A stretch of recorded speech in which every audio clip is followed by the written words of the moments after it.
Pues muy buenas tardes a todos y muchas gracias también, por supuesto, a la Fundación, a estas Cortes y a la Fundación de Naes.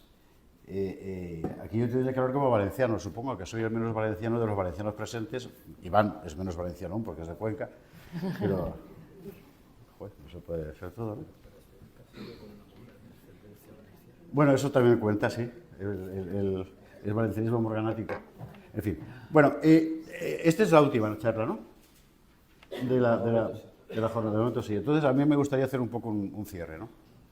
Poniéndolo en el contexto de lo que DENAES significa desde su origen, desde su fundación, en una mesa en la que estábamos nosotros dos sentados hace muchísimo tiempo. El objetivo de DENAES en su momento, y era ya cuando empezó a desatarse el zapaterismo, era el de dar una respuesta a una evidencia, que es que había una fuerza poderosísima dentro del poder, porque era el poder, que quería destrozar el país, que quería destrozar España y que quería sacar el máximo partido de lo que en otro tiempo pudieron ser nuestros rasgos singulares, ¿verdad?, para aniquilarnos. Y dentro de esa tarea de aniquilación, evidentemente, un elemento clave eran las singularidades regionales. Singularidades regionales que el propio poder, desde la configuración del sistema del 78, estaba interpretando deliberadamente en términos nacionales o prenacionales. Yo me acuerdo que mucha gente se rió mucho de Ramón Colom, se llamaba, aquel señor de Esquerra Republicana, ¿no?, y he desaparecido, que decía que estábamos en Andalucía, se estaba viviendo una atmósfera prenacional, y la gente se le reía, Andalucía era una nación. Bueno, es Moreno Bonilla patrocinando el andaluz, ¿no?, y Guardiola el extremeño. Y en Asturias, la lengua que se ha creado, porque es la dinámica propia, es la dinámica propia de un sistema creado para construir un poder nuevo sobre la base de oligarquías locales que sacan el máximo partido de su gestión local, de su territorio, y por tanto tiende a crear una identidad propia. Y esa identidad propia solo puede ir contra la identidad real, que es la identidad general. Dentro de ese contexto, a mí el caso valenciano siempre me ha resultado muy semejante al navarro, y además, bueno, me ha tocado mucho también personalmente, es decir, es algo que me ha interesado muchísimo porque, vamos a ver, me has dicho que 20 minutos, ¿no? Vale. España se configura como comunidad política, es decir, la gente cobra conciencia de que hay una cosa, de que pertenece a una cosa que se llama España, mucho antes de que el concepto de nación moderna existiera, cosa que es muy importante. Es decir, la nación histórica existe antes que la nación política. En otros lugares, en Francia, también en Italia, la construcción de la nación se ha hecho sobre la base de laminar cualquier tipo de diferencia en su seno. En el caso francés es transparente, sobre todo con las matanzas de la Revolución Francesa. En España, ¿no? España empezó a convertirse en comunidad política y los españoles a cobrar conciencia de que pertenecían a esa comunidad a través de una unión de reinos en la que los diferentes territorios que se han ido recuperando durante el larguísimo proceso que se llama Reconquista comparecían con su identidad propia dentro de una identidad general. Y este juego de identidades me parece que es crucial para entender lo que es España realmente. Aquí he hecho mano de un francés para ponerme un poco estupendo, que es Paul Ricoeur, y su idea de identidad, que me parece que es muy interesante. Dice que la identidad no es un absoluto, la identidad tiene, por así decir, dos dimensiones, ¿no? Tienes una identidad idem, que es lo que te hace igual a otro, lo que te identifica, y una identidad ipse, que eres tú mismo. Bueno, en realidad todos los territorios españoles, todas las regiones españolas son ese juego de identidades. Tienes una identidad singular, propia, de tu tierra, en fin, que hay con tu propia tradición, tu propia cultura, a veces tus propias leyes, y tienes una identidad idem, que es la que te hace español y te diferencia de un francés, por ejemplo. Yo creo que las regiones españolas donde con más claridad se ve esa doble dimensión son precisamente Valencia y Navarra, porque en las dos, tradicionalmente, lo español era inseparable de lo local y a nadie le parecía ningún problema. Yo siempre cuento porque me llama mucho la atención de pequeño, como me has dado tú la el paso para contar historias personales, que en mi casa mi padre y sus hermanos jugaban al dominó en valenciano y en español al mismo tiempo, indistintamente. Bueno, es eso. Está bien a lo que se refería Miriam antes. Aquí nunca ha sido un problema eso. Nunca ha sido un problema porque esa combinación de identidad idem, identidad ipse, era natural. Y en realidad lo era en todas partes también, ¿eh? Lo era también en Galicia, lo era por supuesto en Navarra, lo era también en Cataluña en otro momento. Porque estamos hechos así, los españoles. Tenemos esa doble dimensión. En otros lugares, insisto, no. En Francia, el mundo bretón intentó ser exterminado literalmente durante la Revolución Francesa. En Italia, la represión del norte sobre el sur en el proceso de unificación es absolutamente salvaje, es una cosa que nunca se cuenta, pero es terrorífica. Aquí no. Aquí precisamente nos convertimos en comunidad política y además, dicho sea con toda modestia o sin ninguna modestia, en potencia hegemónica de Europa, precisamente sobre la base de esa unión de reinos, que después empezó a venirse abajo por motivos que en realidad no tenían que ver con el carácter compuesto de la corona, sino con una cuestión fiscal, pero es nuestra identidad. Bien, repito, identidad. A partir de un cierto momento, que tiene que ver fundamentalmente con la catástrofe de la Guerra de la Independencia, o mejor dicho, después de la Guerra de la Independencia, la identidad española se convierte en algo absolutamente devastado, arruinado. La identidad anterior no es que desaparezca, pero no puede ser invocada. Hay que construir otra. Y hay que construir otra identidad sobre la base de un modelo que es extranjero, que es normalmente el modelo republicano francés, mayoritariamente es al que se mira, que realmente tiene poco que ver con la tradición histórica española y que permanentemente intenta meter a esta realidad histórica española dentro de un molde que es que no encaja. Es como meter un pie del 43 en un zapato del 41. O sea, no. La única forma de hacerlo es amputando los dedos. Y desde entonces vienen amputándonos los dedos. Por no irme a mayores antecedentes históricos, creo que el mejor ejemplo de amputación es el sistema del 78. No hablo de la Constitución, hablo del sistema, es decir, del reparto oligárquico de poder local. Porque consagra el poder de una oligarquía territorial concreta para generar su propia dinámica de poder. Pero toda dinámica de poder, por definición, tiende a aumentar su poder, claro, y por tanto a buscar los instrumentos, los elementos para afianzarlo y excluir al que no. En el caso de Cataluña y el País Vasco se cometió desde muy temprano el enorme error de otorgar a los nacionalismos regionales la exclusividad de la interlocución en sus territorios y el resultado ha sido, en el caso del País Vasco, la salida del lugar de cerca de 200.000 personas, que se dice pronto, y al cabo de medio siglo la entrega del poder al separatismo de ETA, y en el caso catalán ha sido la exclusión de cualquier cosa que no fuera el nacionalismo obligatorio. En el pecado han llevado a la penitencia. Hoy el País Vasco está convirtiéndose en la región más islamizada de España y Cataluña todavía más. Es decir que, bueno, bien, al final el modelo de identidad solo ipse, olvidando la idem, a lo que ha llevado es a una aniquilación de la identidad real, para ser sustituida por otra. Bueno, y en el proceso los demás han mirado y han visto que funcionaba. Y al final la política es poder, y el poder busca que haya más poder. Y si tú ves que este señor en Barcelona y el otro en Vitoria pueden negociar sobre la base de que si me enfado tal, y les va bien, pues tú imitas. Y además tienes un instrumento maravilloso que se llama Estado de las Autonomías para crear tus propias clientelas de poder.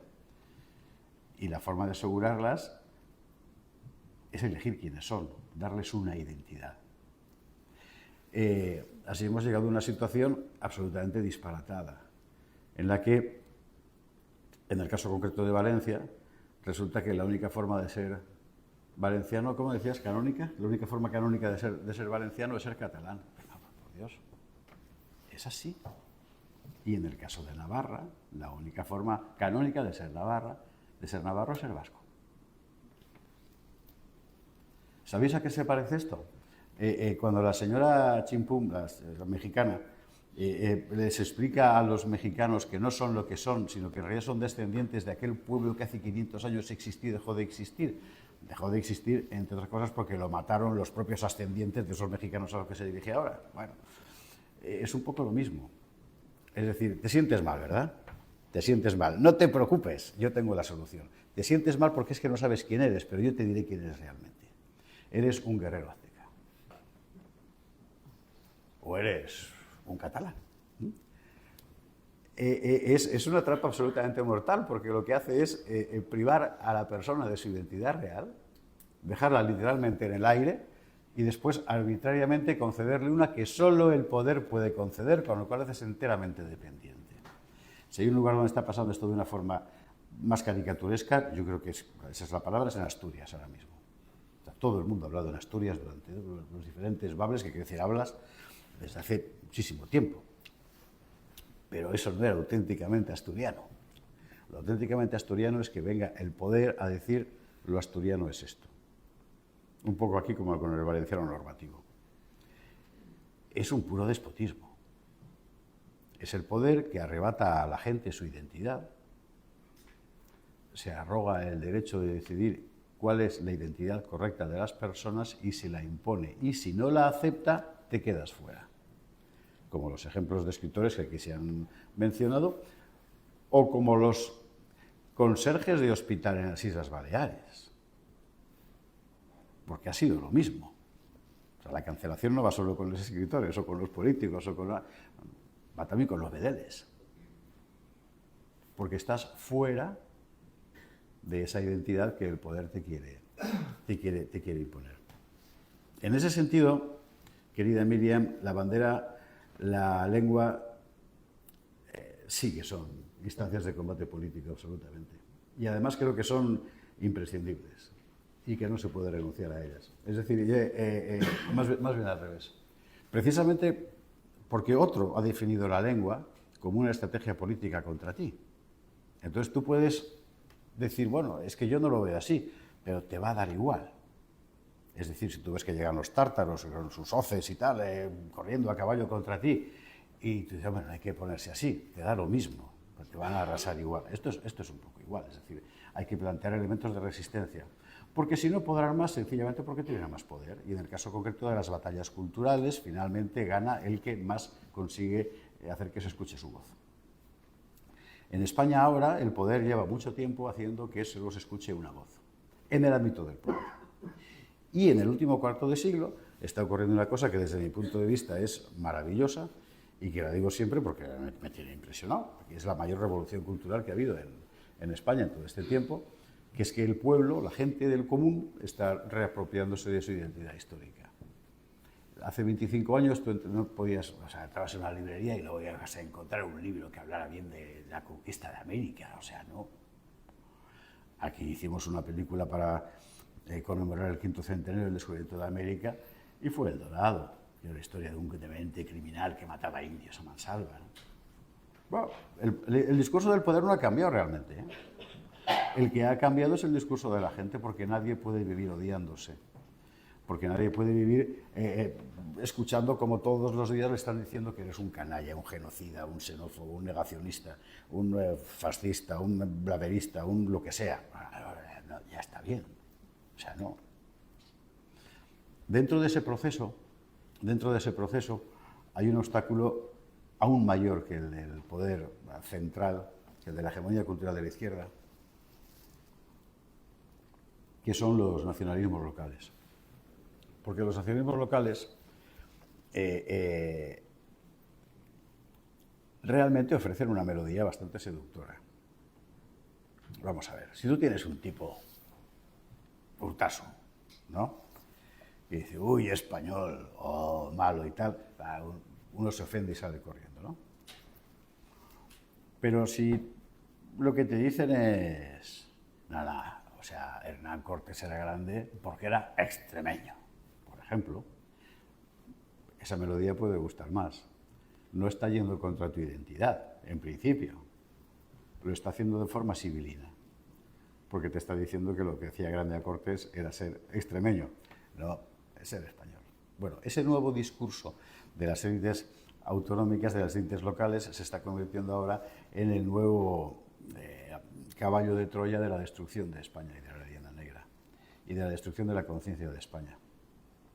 Tanto como lo sería negar la existencia de nuestras lenguas regionales, etc. Porque somos así.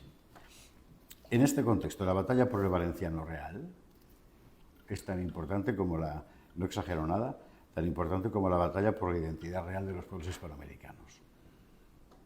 Porque el proceso político es el mismo. El proceso político de la aniquilación de la identidad real de los pueblos hispanoamericanos es obligarles a ser bolivianos, venezolanos, colombianos, mexicanos sobre el molde que el poder diga. Pero ellos son mucho más. Del mismo modo, el convertir al antiguo reino de Valencia en una especie de pequeño país catalán, ¿no? Es exactamente lo mismo. Es una aniquilación absoluta de una identidad histórica, de una identidad que va muchísimo más allá, de una identidad que es incomprensible sin la historia portentosa del Reino de Aragón durante la Edad Media, que es incomprensible sin el desarrollo alucinante del humanismo durante el Renacimiento en esta tierra, que es incomprensible también sin el desarrollo económico y social a partir de finales del XIX, que lo de Valencia fue portentoso. Todo eso es la historia real. Y esa es una historia que se ha hablado, que se ha escrito simultáneamente en español y en valenciano, igual que mi padre y sus hermanos jugaban simultáneamente en español y en valenciano al dominó. Porque aquí somos así. Aquí somos así, en Navarra somos así, en Galicia somos así y también en Cataluña somos así. Porque en España somos así.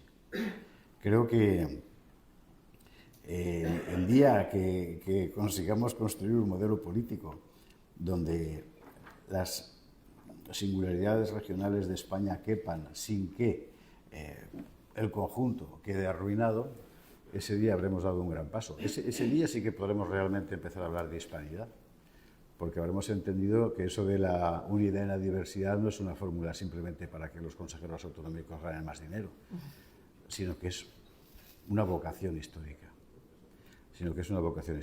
Y por mi parte, a mí me ha chafado aquí el compañero el final de mi charla, porque yo iba a acabar en lo mismo. Así que citaré al amigo vizcaíno para decir que a mí, al fin y al cabo, no deja de resultarme un enorme honor ver que en mi carnet de identidad pone nacido en un sitio donde efectivamente el himno dice para ofrendar nuevas glorias a España, porque ese creo que es el espíritu y ese debe seguir siendo. Gracias.